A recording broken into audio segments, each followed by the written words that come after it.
Hi friends, स्वागत है आप सभी का मेरे YouTube channel learn to earn में। दोस्तों, आज की जो वीडियो है ये वीडियो एक्चुअली में बहुत स्पेशल है। बहुत सारे क्वेश्चन आते हैं कि सर क्लेम के अंदर ये दिक्कत आ रही है हमें, या कुछ इस तरह की चीज़ें हैं जो डेली रूटीन लाइफ में हमें अवेयरनेस ना होने के कारण हमारा जो इंश्योरेंस क्लेम है वो कहीं ना कहीं अटक जाता है और उसके अंदर हमें पता नहीं होता कि हम ये गलती कर रहे हैं और वो गलती हमसे अनजाने में हो जाती है, जिसकी वजह से हमें काफ़ी नुकसान झेलना पड़ता है। जो हमें इंश्योरेंस क्लेम के रूप में हमें यानी कि एक प्रॉफिट मिलता है कि भाई जब हमारे कोई गाड़ी वगैरह का कोई दुर्घटना हो जाती है, उसमें जब कोई हमें क्लेम मिलना होता है तो उसके अंदर बहुत सी अड़चनें आ जाती हैं। और कई बार तो क्या होता है कि वो क्लेम हमें मिल भी नहीं पाता, वो छोटी छोटी गलतियों के कारण। तो इस वीडियो के अंदर आज हम इसी तरह की 7 जो बातें हैं वो आपको इस वीडियो के अंदर बताऊंगा, जो हम डेली रूटीन लाइफ के अंदर उन चीज़ों को इग्नोर कर देते हैं और हमें बहुत बड़ा अमाउंट या बहुत बड़ा रिस्क यानी कि कह लीजिए, या एक ऐसा कह लीजिए कि भाई एक जो पॉजिटिव रिस्पॉन्स हमें कंपनियों की तरफ से मिलना चाहिए वो ना मिलके हमें उल्टा नुकसान हो जाता है। तो चलिए दोस्तों, आपका ज़्यादा समय ना लेते हुए इस वीडियो को यहीं पर शुरुआत करते हैं। तो बने रहिए इस वीडियो के साथ। और हाँ, अगर आपने इस वीडियो को लाइक नहीं किया तो लाइक कर दीजिए, चैनल को सब्सक्राइब नहीं किया तो सब्सक्राइब कर दीजिए, क्योंकि इसी तरह की यूजफुल इंफॉर्मेशन आपको इन फ्यूचर मिलती रहेगी। तो चलिए दोस्तों, शुरू करते हैं।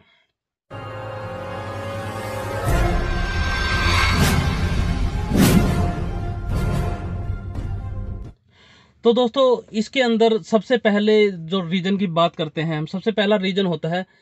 लाइसेंस का होना। कई बार होता क्या है, जैसे हम गाड़ी, आपकी अपनी पर्सनल गाड़ी है, वैसे आज की डेट में तो जब आप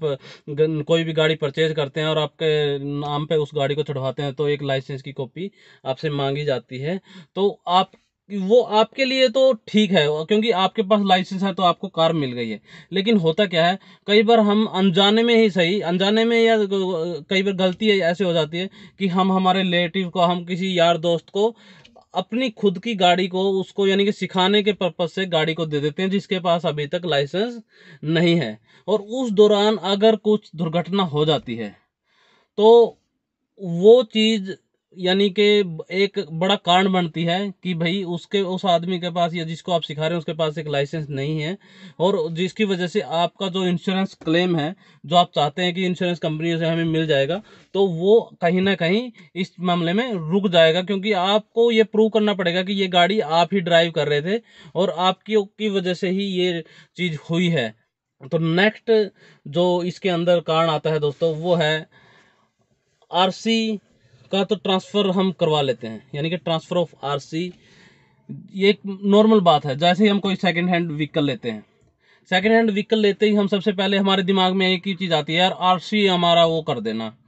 ट्रांसफ़र कर देना। तो वो आरसी ट्रांसफ़र हो भी जाती है। लेकिन हम जल्दबाजी लगा लीजिए या अवेयरनेस का ना होना कह लीजिए, तो हम उसके जो बीमा यानी कि इंश्योरेंस के जो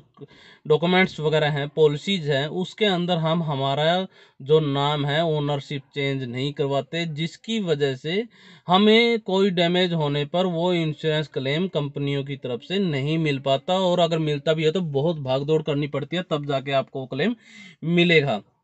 क्योंकि होता क्या है, मान के चलिए आपने कोई सेकंड हैंड व्हीकल आपके अपने नाम से करवा लिया, आपने वो गाड़ी कहीं एक्सीडेंट हो गई, तो आप बोलोगे कि यार मेरा इंश्योरेंस, आप कंपनी के पास जाओगे तो गाड़ी की ओनरशिप आपके नाम से है, लेकिन कंपनी जो पॉलिसी के डॉक्यूमेंट है वो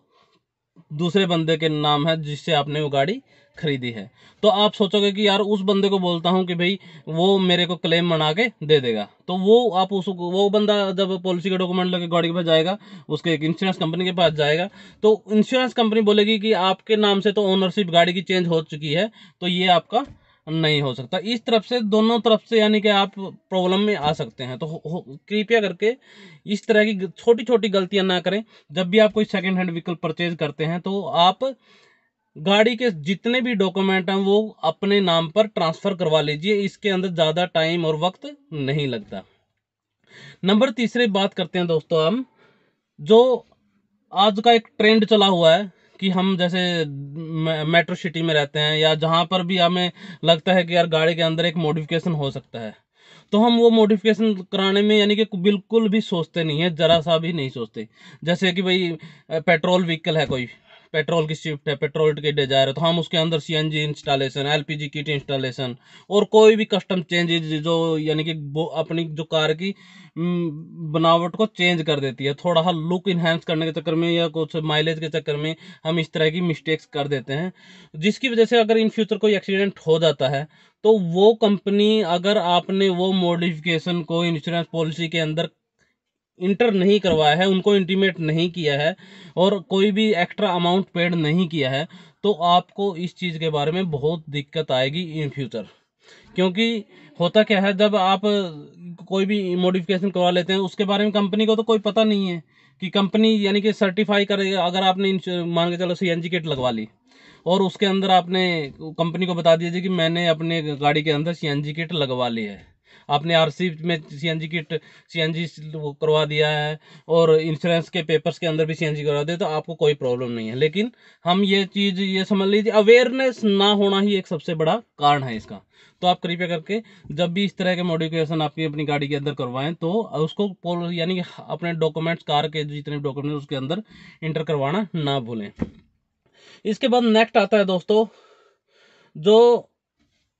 use of personal vehicle as a commercial. इसका मतलब क्या है, जैसे मैंने मान के चलिए एक कार ले ली, एक कार को मैंने अपने पर्सनल यूज के लिए लिया, मैंने अपना पर्सनल नंबर लिया है और इसको मैं टैक्सी की तरह यूज कर रहा हूँ। टैक्सी की तरह मतलब कि मैंने कहीं भी लगवा दी इसको, यानी कि एज ए टैक्सी ट्रीट कर रहा हूँ इसको, कि भाई किसी कंपनी को सौंप दी कि भाई आप इसको। तब अगर कुछ इसके साथ एक्सीडेंटेड कुछ चीज़ होता है, कोई भी डैमेज होता है, तो वो बीमा कंपनी आपको इस क्लेम को पास नहीं करेंगी, क्योंकि इसके लिए आपको स्पेशल एक कॉमर्शियल रजिस्ट्रेशन करवाना होता है अपने व्हीकल का। उसके बाद ही आप कॉमर्शियल अपनी गाड़ी को यूज कर सकते हैं। तो ये भी एक छोटी सी एक कारण हो सकता है कि आपका जो इंश्योरेंस है वो आप क्लेम आपको पास ना हो। उसके बाद दोस्तों एक एक छोटी सी मिस्टेक और है जो हम आम पब्लिक करती है। मान के चलिए आपके सारे डॉक्यूमेंट सही हैं,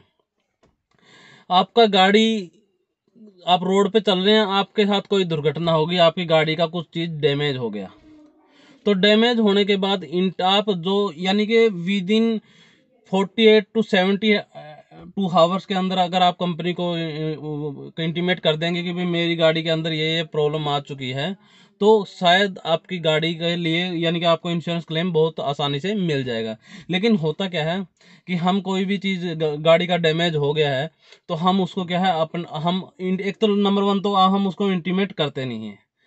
और इंटीमेट नहीं करते, हम अपनी तरफ से रिपेयर करवा लेते हैं उसको, यानी कि हम गैराज में चले गए, कहीं भी चले गए, हम उसको उसी टाइम ऑन द स्पॉट, तो कि यार इसको बाद में देखेंगे इंश्योरेंस को, तो अब अभी तो इसको हम रिपेयर करवा लेते हैं।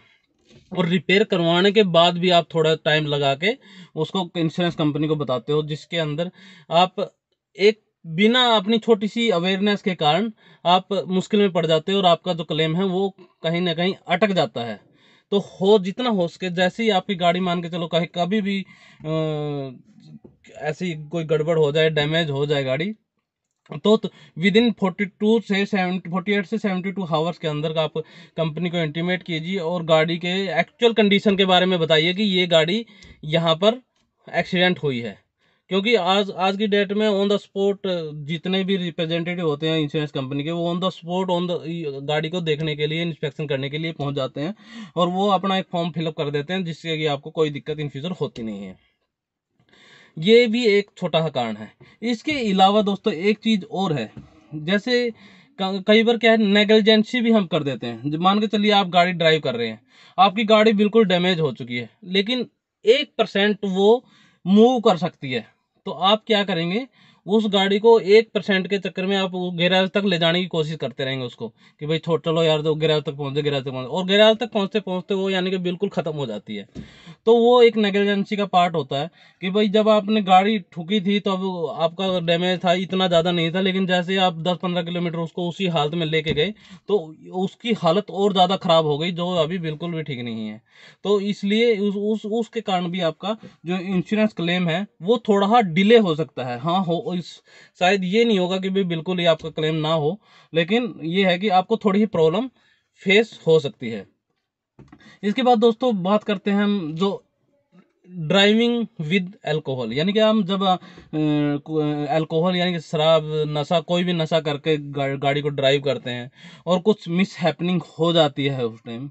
तो आपका जो इंस्पेक्शन होता है, यानी कि उस टाइम भी अगर आप नशे की हालत में पाए गए तो आपको इंश्योरेंस कंपनी से 1 रुपया भी नहीं मिलेगा इंश्योरेंस का।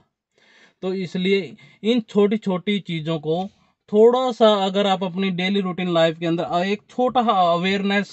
रखेंगे कि यार मेरे को गाड़ी को कैसे सेफ ड्राइव करना है, मेरे को किन किन चीज़ों का ध्यान रखना है, तो उन चीज़ों के ऊपर अमल करके आप एक बहुत, यानी कि नॉर्मल सी चीज़ को अगर आप अवेयर हो जाएंगे तो आप बहुत बड़ी चीज़ों का आसानी से सामना कर सकते हैं। इंश्योरेंस क्लेम आज की डेट में तो उसको पता चलता है जब जिसकी गाड़ी मान के चलिए जिसने 10 लाख की गाड़ी ली है और वो उसकी गाड़ी डैमेज हो गई है और उसको इंश्योरेंस का क्लेम ना मिले, तो उसको पता होता है इंश्योरेंस की अहमियत का कि इंश्योरेंस क्या चीज़ होती है। तो इसलिए आप हमेशा अपनी गाड़ी के पेपर वगैरह, वो जो भी जितने भी डॉक्यूमेंट्स हैं वो अपने नाम पर रखें और उनको रेगुलर अपडेट करवाते रहें। जब भी आपको इस गाड़ी के अंदर कोई भी माइनर से माइनर अगर कुछ गाड़ी के अंदर चेंजमेंट करते हो और वो डॉक्यूमेंट होना ज़रूरी है, तो आप उसको कृपया करके अपने डॉक्यूमेंट्स के अंदर रिफ्लेक्ट ज़रूर करें, जो आपको इन फ्यूचर आपकी यानी कि डॉक्यूमेंटेशन में और कहीं भी कुछ प्रॉब्लम आने में पक्का हेल्प करेंगे। तो दोस्तों ये वीडियो थी एक थोड़ा सा अवेयरनेस के बारे में। इसका मकसद सिर्फ इतना ही था कि भाई हम यानी कि डेली रूटीन लाइफ में ऐसी छोटी छोटी मिस्टेक ना करें जिसकी वजह से हमें आगे बहुत बड़ी परेशानी झेलनी पड़ जाती है। तो अच्छा है, आशा करते हैं दोस्तों कि आपको ये वीडियो पसंद आई होगी। अगर पसंद आई है तो कृपया करके एक लाइक ज़रूर करें और चैनल को सब्सक्राइब करना बिल्कुल ना भूलें। चलो दोस्तों, इस वीडियो को यहीं पर एंड करते हैं और फिर मिलते हैं नेक्स्ट टाइम आपको एक नई वीडियो के साथ, आपको एक इसी तरह अवेयर करने के लिए। तब तक के लिए जय हिंद, जय भारत।